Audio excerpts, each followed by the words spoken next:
توبۃ النصوح کے بارے میں فرمایا کہ ایسی توبہ جو ہر ملاوٹ سے اور نقص سے اور فساد سے پاک ہو، یعنی جب انسان کا دل اس کی زبان کا ساتھ دے رہا ہو، ورنہ کئی مرتبہ تو زبان سے الفاظ نکلتے ہیں دل ساتھ نہیں دیتا۔ اس لیے اگر کسی نے فقط زبان سے یہ لفظ کہے تبت الی اللہ ورجعت الی اللہ، مگر اس کے دل میں توبہ کی نیت نہیں، تو ان کلمات کو کہنے کے باوجود اس کی توبہ قبول نہیں ہوگی۔ چنانچہ توبہ کہتے ہیں کہ انسان زبان سے کلمات کہے اور دل اس کی تصدیق کر رہا ہو۔ اس لیے شریعت نے توبہ کے کچھ آداب بتائے ہیں۔ سب سے پہلے صحت النیہ، کہ نیت ٹھیک ہونی چاہیے۔ دوسرا ان یواطی القلب اللسان علی الاستغفار، استغفار کرنے میں زبان کا ساتھ اس کا دل بھی دے رہا ہو، اور اگر زبان پہ الفاظ ہوں اور دل ساتھ نہ دے تو مشائخ نے فرمایا استغفارنا یحتاج الی استغفار، ہمارے استغفار پر ہمیں استغفار کرنے کی ضرورت ہے۔ پھر انسان وضو کرے، ان یکون علی طہارۃ، اور 2 رکعت نفل پڑھ کے اللہ رب العزت سے دعا مانگے، اور دعا بھی مانگے قبولیت کے اوقات میں۔ ہمارے اکابر سحری کے وقت استغفار کرتے تھے، اس لیے یعقوب علیہ السلام نے اپنے بیٹوں سے کہا تھا سوف استغفر لکم ربی، میں اپنے رب سے تمہارے لیے استغفار کروں گا، مقصد یہ کہ تہجد کے وقت استغفار کروں گا۔ پھر انسان اپنے لیے بھی دعا مانگے اور سب ایمان والوں کے لیے، ربنا اغفر لی ولوالدی وللمؤمنین، یہ دعا سکھائی گئی۔ جس بندے نے گناہ کیا وہ کہے یا رب استر علیہ، اللہ میرا پردہ رکھ لیجئے۔ فَإِذَا فَارَغَ مِنَ الْمَعْصِيَةِ، اگر کوئی معصیت سے فارغ ہوا قال یا رب تب علیہ، اے اللہ میری توبہ کو قبول کر لیجئے۔ تو معلوم یہ ہوا کہ انسان اللہ تعالیٰ کے حضور توبہ کرے اور دل کی نیت کے ساتھ توبہ کرے، اعمال کرے تو دل کے اندر محبت و اللہ کی۔ چنانچہ امام جعفر صادق رحمۃ اللہ علیہ ہمارے اس سلسلہ کے بڑے بزرگوں میں سے ہیں، وہ فرماتے تھے کہ اللہ تعالیٰ نے 3 چیزوں کو 3 چیزوں میں چھپا دیا ہے۔ اللہ تعالیٰ نے 3 چیزوں کو 3 چیزوں میں چھپا دیا ہے۔ اللہ نے اپنی رضا کو نیکیوں میں چھپا دیا، تم کسی چھوٹی سی نیکی کو بھی نہ چھوڑو، کیا پتا اسی نیکی کے کرنے پر اللہ تم سے راضی ہونا ہو۔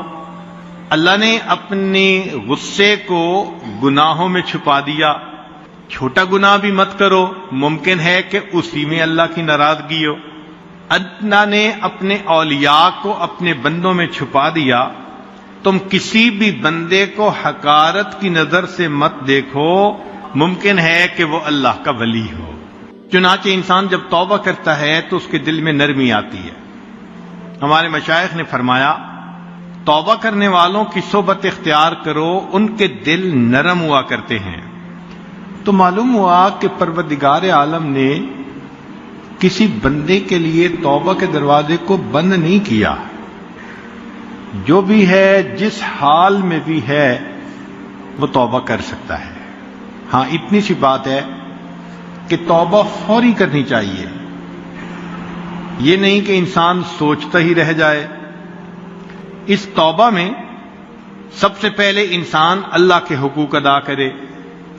نمازیں قضا کر دی تھیں، زکوٰۃ نہیں دی تھی، روزے چھوڑ دیے تھے، حج نہیں کیا، تو ان اعمال کا حساب لگا کر جتنا کچھ اس کے ذمہ بنتا ہے اس کو ادا کرے، اور پھر مخلوق کے ساتھ جو زیادتی کی، کسی کا حق مارا، غیبت کی، دل دکھایا، تو ان سے بھی معافی مانگے، اس لیے کہ ہر گناہ سے توبہ کرنا ضروری۔ چنانچہ ابو طالب مکی رحمۃ اللہ علیہ لکھتے ہیں، جس بندے نے 99 گناہوں سے توبہ کر لی، ایک گناہ سے توبہ نہ کی، وہ ہماری کتابوں میں تائبین میں شمار نہیں کیا جائے گا۔ اب ایک سوال دل میں پیدا ہوتا ہے کہ ایک بندہ ہے جس نے گناہ کیا ہی نہیں، اور ایک بندہ ہے کہ گناہ کر بیٹھا اور توبہ کی، تو دونوں میں سے بہتر کون؟ تو بعض علماء نے تو فرمایا کہ جس طرح کپڑا شروع میں بنے تو بے جوڑ کا زیادہ خوبصورت ہوتا ہے، اس کو کاٹ کے جوڑ لگا دو تو وہ بدنما ہو جاتا ہے، پہلے جیسا تو نہیں بن جاتا۔ اس لیے جو گناہ کرے ہی نہ وہ سب سے بہتر۔ اور بعض علماء نے کہا کہ نہیں، اللہ تعالیٰ کے ہاں عاجزی، انکساری کا مرتبہ زیادہ ہے۔ جب کوئی بندہ نیکی ہی کرتا رہتا ہے تو اس کے دل میں خود پسندی ہوتی ہے، اور اگر کوئی بندہ گناہ کر بیٹھے اور اس گناہ سے وہ توبہ کرے تو اس کے دل میں گناہ کے کرنے کی ندامت ہوتی ہے، اس لیے یہ بندہ اب اللہ کو زیادہ پسندیدہ ہے۔ اور دلیل انہوں نے دی کہ ایک مرتبہ موسیٰ علیہ السلام نے پوچھا، یا ربی این اجدک، اللہ میں آپ کو کہاں ڈھونڈوں؟ رب کریم نے فرمایا، عند المنکسرۃ قلوبہم من اجلی، جن کے دل ٹوٹے ہوتے ہیں میرے پیارے موسیٰ علیہ السلام، ان کے دل میں تلاش کرو تم مجھے وہیں پاؤ گے۔ جب انسان اپنے گناہ کا اقرار کر لیتا ہے، بخاری شریف کی روایت ہے کہ بندہ جب اپنے گناہ کا اقرار کر لیتا ہے اور توبہ کرتا ہے، اللہ تعالیٰ اس کی توبہ کو قبول فرماتے ہیں۔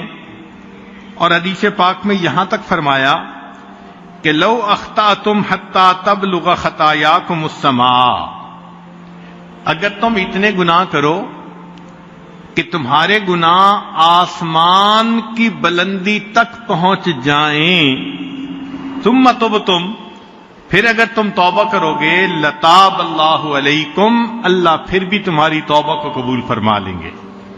گناہ دو طرح کے ہوتے ہیں کہ ایک تو اللہ نے جو حکم دیا کہ تم کرو، اس کو اگر کوئی نہ کرے تو اس کو کریں گے، کہیں گے ترک معمور، کہ امر تھا مگر اس نے اس کو نہ کیا۔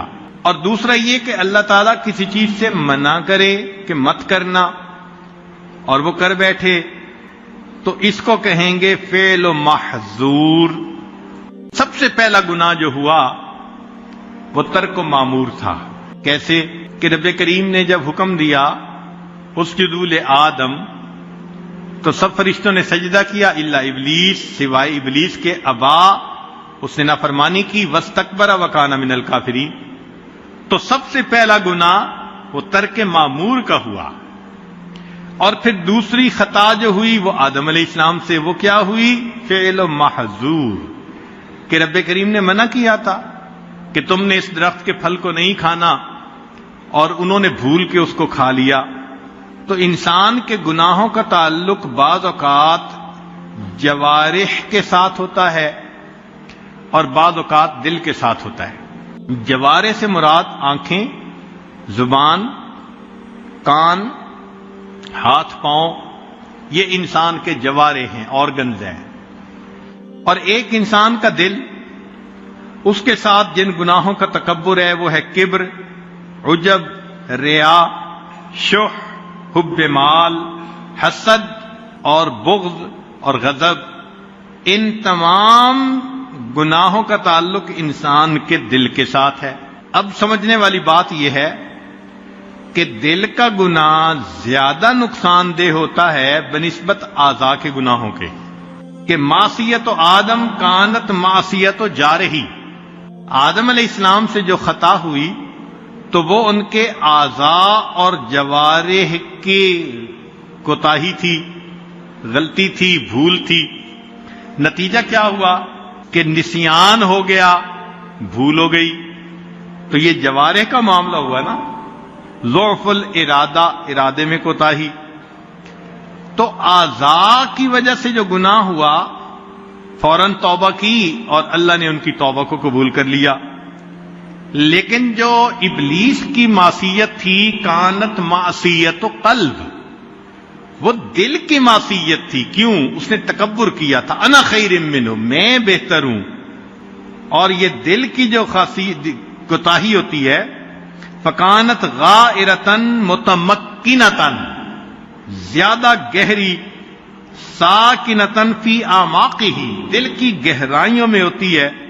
لہذا اس کا نتیجہ کیا ملا کہ رب کریم نے فرمایا فخرج منہا فإنک رجیم. اور ذکر و سلوک کا بنیادی مقصد جوارح کے گناہوں سے بھی بچنا، مگر اس سے بھی زیادہ دل کے گناہوں سے بچنا، کیونکہ جن گناہوں کا تعلق دل سے ہے وہ مہلکات. اسی لیے حضرت اقدس تھانوی رحمۃ اللہ علیہ سے پوچھا گیا کہ تصوف کا مقصود کیا ہے، تو فرمایا کہ تصوف کا مقصود یہ ہے کہ انسان کے رگ رگ اور ریشے ریشے سے گناہوں کا کھوٹ نکل جائے.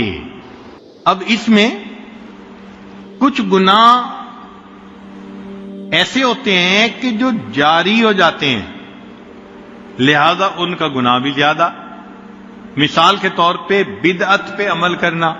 اسی لیے نفس گناہ کرواتا ہے لذت کی خاطر، مگر شیطان ایسے گناہ کو پسند کرتا ہے کہ جو انسان گناہ کرے اور اس سے توبہ کی توفیق بھی نہ ہو.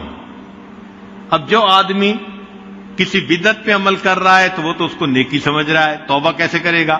اسی لیے مجدد ثانی رحمۃ اللہ علیہ نے حدیث مبارکہ لکھی کہ جس قوم میں کوئی بدعت آ جاتی ہے اللہ تعالیٰ اس کے مقابلے کی ایک سنت کو اٹھا لیتے ہیں، پھر اس قوم کے اندر قیامت تک سنت نہیں لوٹائی جاتی. اسی لیے جو سالک آگے بڑھنا چاہے وہ تمام بدعات سے اپنے آپ کو بچا لے. اور ایسے گناہ جو انسان کے مرنے کے بعد بھی جاری رہتے ہیں. آدم علیہ السلام کے ایک بیٹے نے اپنے بھائی کو قتل کیا، تو قتل کرنے کا ایک عمل شروع ہوا انسانوں میں. قیامت تک جو قتل کرے گا قاتل کو تو اس کا گناہ ہوگا، لیکن ابتدا کرنے والے کو بھی اس کا گناہ ہوگا، کیونکہ اس نے ایک عمل کو جاری کر دیا. اسی لیے ایسا عمل کرنا کہ جس کا فساد مرنے کے بعد بھی چلتا رہے، یہ انسان کے لیے اور بھی زیادہ نقصان دہ ہوتا ہے. کئی مرتبہ ایسے ہوتا ہے کہ گناہ کی ابتدا چھوٹی ہوتی ہے، انتہا بڑی ہوتی ہے.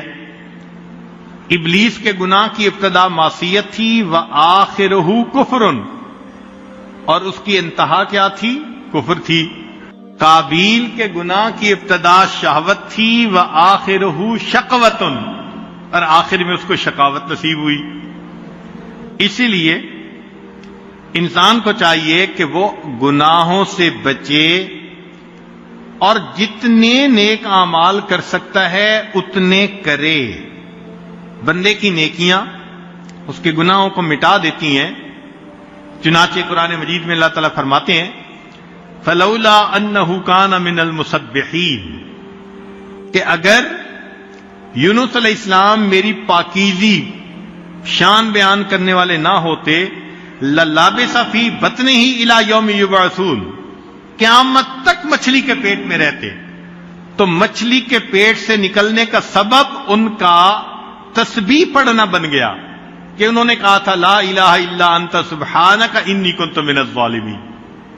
تو معلوم ہوا کہ اگر انسان گناہ کرے تو استغفار بھی کرے، نیک اعمال بھی کرے، تو نیک اعمال اس کے لیے بخشش کا سبب بن جاتے ہیں. تو انسان اگر نیکی کرتا ہو تو پروردگار عالم اس کی خطا کو جلدی معاف فرما دیتے ہیں. ہاں، جتنا بھی انسان اللہ رب العزت سے معافی مانگے اللہ تعالیٰ مہربانی فرما دیتے ہیں، اور کبھی تو اس کے گناہوں کو اس کی نیکیوں میں شامل فرما لیتے ہیں. حدیث پاک میں آیا کہ کئی مرتبہ انسان ایک گناہ کرتا ہے اور وہ اس کے لیے نیکی میں جانے کا سبب بن جاتا ہے. کیوں؟ کہ کیا تو تھا گناہ، مگر اس سے کر لی سچی توبہ، اور توبہ اللہ کے ہاں ایسی قبول ہوئی کہ اللہ نے اس بندے کے لیے جنت میں جانے کا فیصلہ فرما دیا. اسی لیے قیامت کے دن شیطان حسرت کرے گا بعض بندوں پر کہ میں نے ان سے گناہ کروائے ہی کیوں تھے، کہ انہوں نے ایسی توبہ کی کہ اللہ کو پسند آ گئی. گناہ کے حالات ہوتے ہیں جن کی وجہ سے وہ چھوٹا بڑا بنتا جاتا ہے. مثال کے طور پہ ایک آدمی اگر کنوارا ہو اور وہ زنا کا ارتکاب کرے تو یہ کم درجے کا گناہ، شادی شدہ ہو اور پھر ارتکاب کرے تو زیادہ گناہ، پھر اگر کنواری عورت سے گناہ کیا تو یہ چھوٹا گناہ نسبتاً، شادی شدہ سے کیا تو یہ متزوجہ سے گناہ کرنے کی وجہ سے بڑا گناہ، اور اگر پڑوسی کی بیوی سے زنا کیا تو اور بھی زیادہ بڑا گناہ. حدیث پاک میں آتا ہے کہ پڑوسی کی بیوی سے زنا کرنا 10 عورتوں کے ساتھ زنا کرنے سے بھی زیادہ برا ہوتا ہے. پھر اگر وہ پڑوسی رشتہ دار ہے تو اس میں چونکہ آپس میں صلہ رحمی بھی ہے تو رشتہ داری کی وجہ سے اور بھی زیادہ کبھی ہو گیا، حق القرابہ ہے. اور اگر کوئی ایسا بندہ ہے کہ جس کا خاوند نیکی کے کام کے لیے نکلا اللہ کے راستے میں، تو المرأۃ المغیبہ التی غاب زوجها فی طاعت اللہ، اس سے گناہ کرنا اور بھی زیادہ برا ہو گیا. اور اگر کوئی آدمی اتنا شقی القلب کہ وہ محرم عورت سے زنا کرتا ہے تو اور بھی زیادہ کبھی. اور اس میں بھی اگر حرمت مصاہرت آ گئی، حرمت مصاہرت کا مطلب کہ رشتہ داریاں ہوتی ہیں جیسے سسر اور بہو کا رشتہ، داماد اور ساس کا رشتہ، اگر اس میں گناہ ہوگا تو پھر اور بھی زیادہ قباحت آ جائے گی. تو معلوم ہوا کہ گناہ تو ایک تھا لیکن حالات کے ساتھ ساتھ اس کے شدت کے اندر زیادتی ہوتی چلی جاتی ہے، اور مکان کے ساتھ بھی اس میں زیادتی ہوتی ہے. ایک آدمی ایک گناہ باہر کرے تو کم، مسجد میں کرے تو اور بھی زیادہ برا، حدود حرم میں کرے تو اور بھی برا، بیت اللہ میں کرے تو اور بھی زیادہ برا. اسی طرح حرمت زمان، عام دنوں میں کرے تو کم برا، اور اگر رمضان المبارک میں کرے تو اور بھی زیادہ برا، ذی الحجہ میں کرے تو اور بھی برا، اور اگر میدان عرفات میں کرے تو اس سے بھی زیادہ برا. تو معلوم ہوا کہ گناہوں کی شدت مکان اور زمان کے اعتبار سے بڑھتی چلی جاتی ہے. تاہم کچھ اعمال ہیں جو گناہوں کو بخشوا دیتے ہیں. فرمایا التوبہ التائب من الذنب کمن لا ذنب لہ، گناہوں سے توبہ کرنے والا ایسے ہوتا ہے جیسے اس نے کبھی گناہ کیا ہی نہیں. اور دوسرا فرمایا استغفار، کہ انسان اپنی زبان پر استغفار زیادہ رکھے. حدیث مبارکہ میں ہے کہ اس شخص کو مبارک ہو قیامت کے دن جس کے نامہ اعمال میں استغفار زیادہ پایا جائے گا، استغفاراً کثیرا. تو اللہ رب العزت اس بندے کی کوتاہیوں کو معاف فرما دیں گے جو زیادہ استغفار کرنے والا ہوگا. لہذا استغفر اللہ، اس کو باقاعدگی کے ساتھ پڑھنا اور عاد و وظائف میں سے ہے. لقمان علیہ السلام نے اپنے بیٹے کو نصیحت کی کہ بیٹے، یا بنیا عود لسانک اللہم اغفر لی، اے میرے بیٹے عادت بناؤ یہ کلمہ کہنے کی کہ اللہ مجھے معاف کر دے، اللہم اغفر لی. وجہ کیا؟ فإن للہ ساعات، اللہ تعالیٰ کے ہاں کچھ قبولیت کے لمحات ہوتے ہیں، لا يرد فیہا سائلا، اس میں مانگنے والے کو اللہ تعالیٰ رد نہیں فرمایا کرتے. جب ہم اللہ تعالیٰ سے معافی مانگیں گے پروردگار ہمارے گناہوں کو معاف فرما دیں گے اور ہمیں اپنے مقبول بندوں میں شامل فرمائیں گے. پروردگار عالم آج کی اس مجلس میں ہمارے گناہوں کو معاف فرما کر اللہ تعالیٰ ہمیں اپنے مقبول بندوں میں شامل فرمائے. وآخر دعوانا ان الحمد للہ رب العالمین.